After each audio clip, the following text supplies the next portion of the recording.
Adapun orang Israel, inilah daftar para kepala puak, para panglima pasukan 1.000 dan pasukan 100, dan para pengatur yang melayani raja dalam segala hal mengenai rombongan orang-orang yang bertugas dan libur, bulan demi bulan, sepanjang tahun.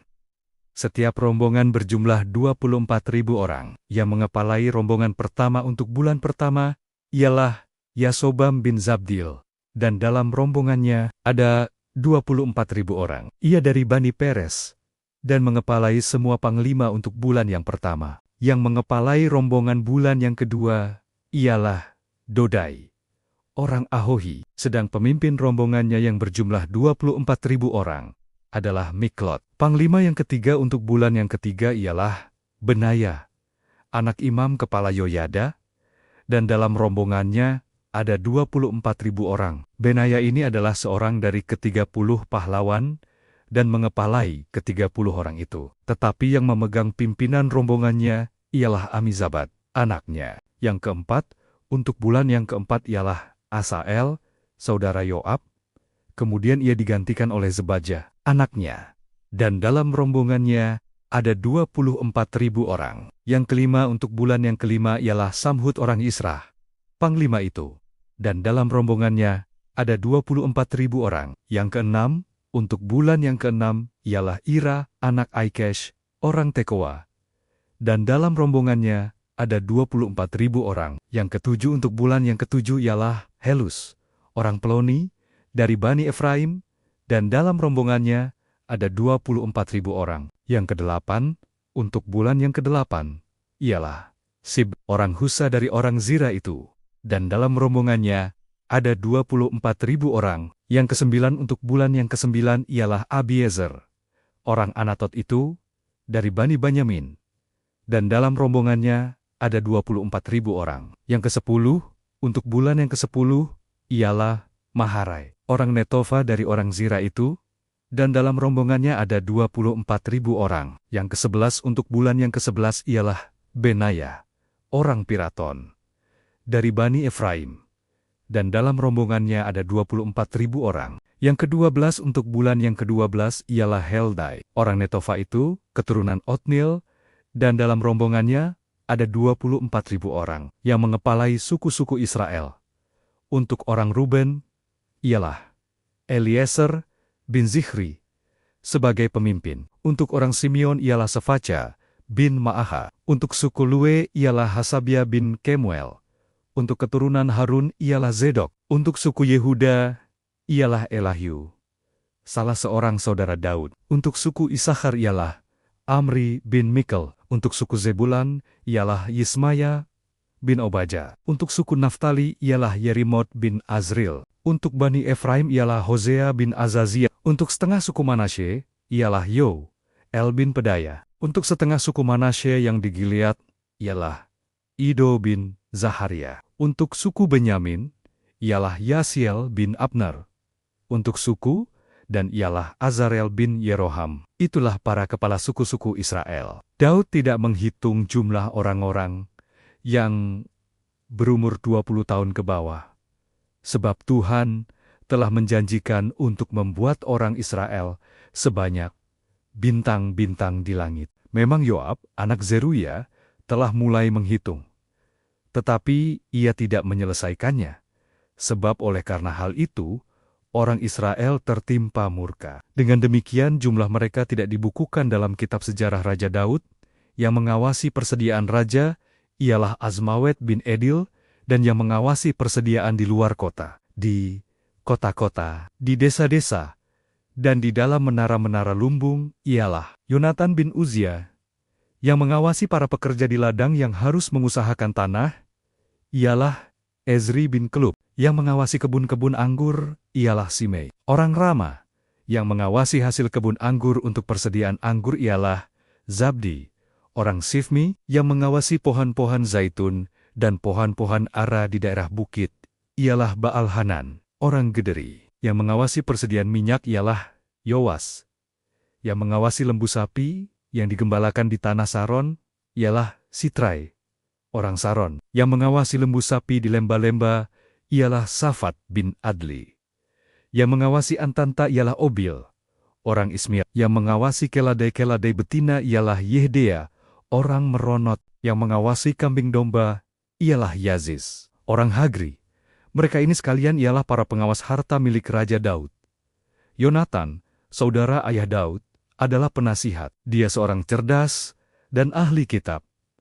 Yehiel bin Hakmoni membantu anak-anak raja. Ahitofel adalah penasihat raja. Husai, orang Arki, adalah sahabat raja yang menggantikan Ahitofel. Kemudian ialah Yoyada bin Benaya dan Abiatar. Panglima raja ialah Yoab. Daud mengumpulkan di Yerusalem segala pembesar Israel, yakni para kepala suku, para pemimpin rombongan orang-orang yang melayani raja, para kepala pasukan 1.000 dan kepala pasukan 100, serta para kepala harta benda dan ternak kepunyaan raja dan anak-anaknya. Bersama-sama mereka juga para pegawai istana dan para perwira, dan semua pahlawan yang gagah perkasa. Lalu berdirilah Raja Daud dan berkata, "Dengarlah, hai saudara-saudaraku dan bangsaku, aku bermaksud hendak mendirikan rumah perhentian untuk tabut perjanjian Tuhan dan untuk tumpuan kaki Allah kita. Juga aku telah membuat persediaan untuk mendirikannya. Tetapi Allah telah berfirman kepadaku, engkau tidak akan mendirikan rumah bagi namaku, sebab engkau ini seorang prajurit dan telah menumpahkan darah. Namun Tuhan, Allah Israel, telah memilih aku dari antara segenap puakku untuk menjadi raja atas Israel selama-lamanya. Sebab ia telah memilih Yehuda menjadi pemimpin, dan puakku dari antara kaum Yehuda. Dan dari antara anak-anak ayahku ia berkenan kepadaku untuk mengangkat aku sebagai raja atas seluruh Israel. Dan dari antara anak-anakku sekalian, sebab banyak anak telah dikaruniakan Tuhan kepadaku. Ia telah memilih anakku Salomo untuk duduk di atas takhta pemerintahan Tuhan atas Israel. Ia telah berfirman kepadaku, Salomo, anakmu, dialah yang akan mendirikan rumahku dan pelataranku, sebab aku telah memilih dia menjadi anakku, dan aku akan menjadi bapanya, dan aku akan mengokohkan kerajaannya sampai selama-lamanya. Jika ia bertekun melakukan segala perintah dan peraturanku seperti sekarang ini, maka sekarang, di depan mata seluruh Israel, jemaah Tuhan, dan dengan didengar Allah kita, aku berkata kepadamu, peliharalah dan tuntutlah segala perintah Tuhan, Allahmu, supaya kamu tetap menduduki negeri yang baik ini, dan mewariskannya sampai selama-lamanya kepada anak-anakmu, yang kemudian, dan engkau, anakku Salomo, kenallah Allahnya ayahmu, dan beribadahlah kepada Dia dengan tulus ikhlas, dan dengan rela hati, sebab Tuhan menyelidiki segala hati dan mengerti segala niat dan cita-cita. Jika engkau mencari Dia, maka Ia berkenan ditemui olehmu. Tetapi jika engkau meninggalkan Dia, maka Ia akan membuang engkau untuk selamanya. Camkanlah sekarang, sebab Tuhan telah memilih engkau untuk mendirikan sebuah rumah menjadi tempat kudus. Kuatkanlah hatimu dan lakukanlah itu. Lalu Daud menyerahkan kepada Salomo, anaknya, rencana bangunan dari balai bait suci dan ruangan-ruangannya, dari perbendaharaannya, kamar-kamar atas, dan kamar-kamar dalamnya, serta dari ruangan untuk tutup pendamaian. Selanjutnya rencana dari segala yang dipikirkannya mengenai pelataran rumah Tuhan, dan bilik-bilik di sekelilingnya, mengenai perbendaharan-perbendaharan rumah Allah, dan perbendaharan-perbendaharan barang-barang kudus, mengenai rombongan-rombongan para imam dan para orang lui, dan mengenai segala pekerjaan untuk ibadah di rumah Tuhan, dan segala perkakas untuk ibadah di rumah Tuhan. Juga ia memberikan emas seberat yang diperlukan untuk segala perkakas pada tiap-tiap ibadah, dan diberikannya perak seberat yang diperlukan untuk segala perkakas perak pada tiap-tiap ibadah, yakni sejumlah emas untuk kandil-kandil emas dan lampu-lampania yang dari emas, seberat yang diperlukan tiap-tiap kandil, dan lampu-lampunya, dan perak untuk kandil perak seberat yang diperlukan, perak untuk satu kandil, dan lampu-lampania, sesuai dengan pemakaian tiap-tiap kandil dalam ibadah. Kemudian diberikannya sejumlah emas untuk mahameya roti sajian, meja demi meja, dan perak untuk mahameya dari perak. Selanjutnya, emas murni untuk garpu-garpu, dan bokor-bokor penyiraman dan kendi-kendi. Juga untuk piala-piala dari emas seberat yang diperlukan untuk tiap-tiap piala, dan perak untuk piala dari perak seberat yang diperlukan untuk tiap-tiap piala. Juga emas yang disucikan untuk mesbah pembakaran ukupan seberat yang diperlukan. Dan emas untuk pembentukan kereta yang menjadi tumpangan kedua kerub yang mengembangkan sayapnya sambil menudungi tabut perjanjian Tuhan. Semuanya itu terdapat dalam tulisan yang diilhamkan kepadaku oleh Tuhan yang berisi petunjuk tentang segala pelaksanaan rencana itu. Lalu berkatalah Daud kepada Salomo, anaknya, kuatkan dan teguhkanlah hatimu, dan lakukanlah itu. Janganlah takut dan janganlah tawar hati, sebab Tuhan Allah, Allahku, menyertai engkau. Ia tidak akan membiarkan dan meninggalkan engkau sampai segala pekerjaan untuk ibadah di rumah Allah selesai. Sesungguhnya, rombongan para imam dan para orang lui ada untuk melakukan segala ibadah di rumah Allah, dan ada beberapa sukarelawan yang ahli dalam setiap tugas yang dapat membantu engkau. Juga para pemimpin dan seluruh rakyat ini sepenuhnya ada di bawah perintahmu. Berkatalah Raja Daud kepada segenap jemaah itu, Salomo, anakku yang satu-satunya dipilih Allah, adalah masih muda dan kurang berpengalaman. Sedang pekerjaan ini besar, sebab bukanlah untuk manusia bait itu, melainkan untuk Tuhan Allah. Dengan segenap kemampuan, aku telah mengadakan persediaan untuk rumah Allahku, yakni emas untuk barang-barang emas, perak untuk barang-barang perak, tembaga untuk barang-barang tembaga, besi untuk barang-barang besi, dan kayu untuk barang-barang kayu, batu permata soham dan permata tatahan, batu hitam dan batu permata yang berwarna-warna, dan segala macam batu mahal-mahal dan sangat banyak pualam. Lagi pula, oleh karena cintaku kepada rumah Allahku, maka sebagai tambahan pada segala yang telah kusediakan bagi rumah kudus, aku dengan ini memberikan kepada rumah Allahku dari emas dan perak kepunyaanku sendiri 3.000 talenta emas dari emas Ofir dan 7.000 talenta perak murni untuk menyalut dinding ruangan, yakni emas untuk barang-barang emas dan perak untuk barang-barang perak dan untuk segala yang dikerjakan oleh tukang-tukang. Maka siapakah pada hari ini yang rela memberikan persembahan kepada Tuhan? Lalu para kepala puak dan para kepala suku Israel dan para kepala pasukan 1.000 dan pasukan 100 dan para pemimpin pekerjaan untuk raja menyatakan kerelaannya. Mereka menyerahkan untuk ibadah di rumah Allah 5.000 talenta emas dan 10.000 dirham, 10.000 talenta perak dan 18.000 talenta tembaga serta 100.000 talenta besi. Siapa yang mempunyai batu permata menyerahkannya kepada Yehiel, orang Gerson itu, untuk perbendaharaan rumah Tuhan. Bangsa itu bersukacita karena kerelaan mereka masing-masing.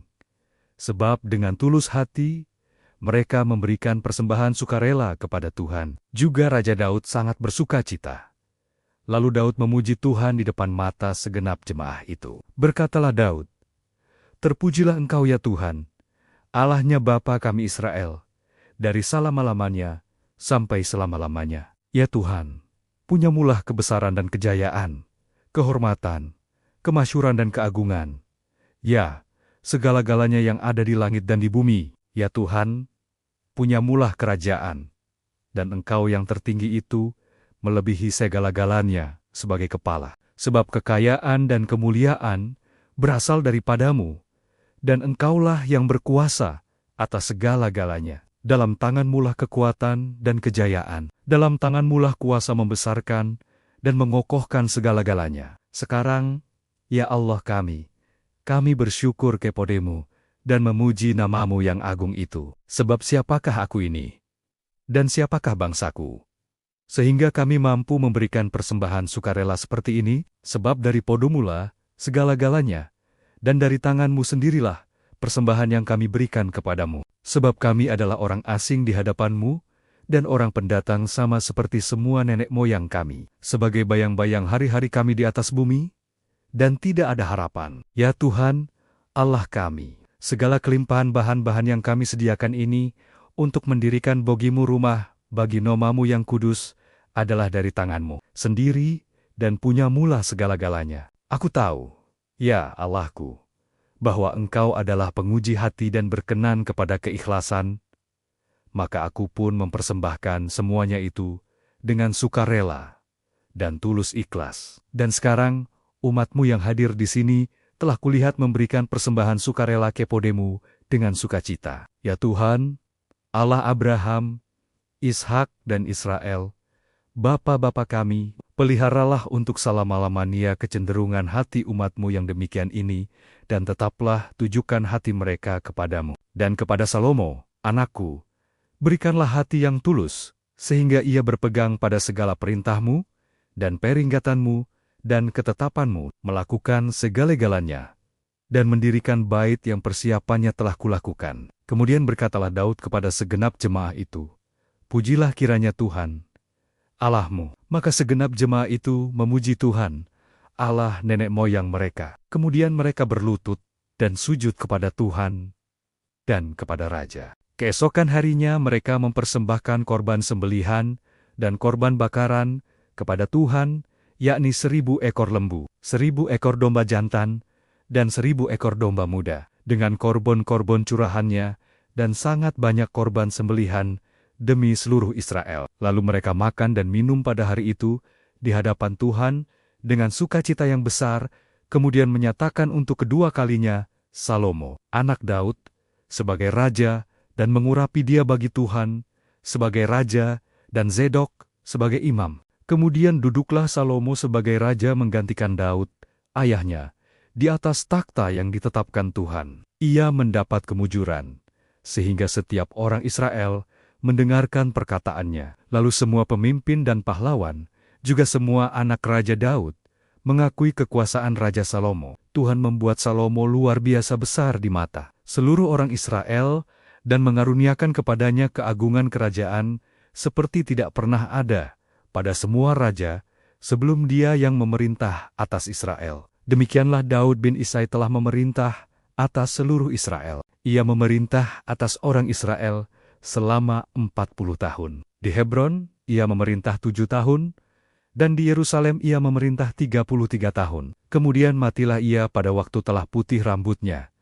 Lanjut umurnya, penuh kekayaan dan kemuliaan. Kemudian naik rajalah Salomo, anaknya, menggantikan dia. Sesungguhnya, riwayat Raja Daud dari awal sampai akhir tertulis dalam riwayat Samuel, pelihat itu, dan dalam riwayat Nabi Nathan, dan dalam riwayat Gad, pelihat itu, beserta segala hidupnya sebagai raja dan kepahlawanannya, dan keadaan zaman yang dialaminya dan dialami Israel dan segala kerajaan di negeri-negeri lain.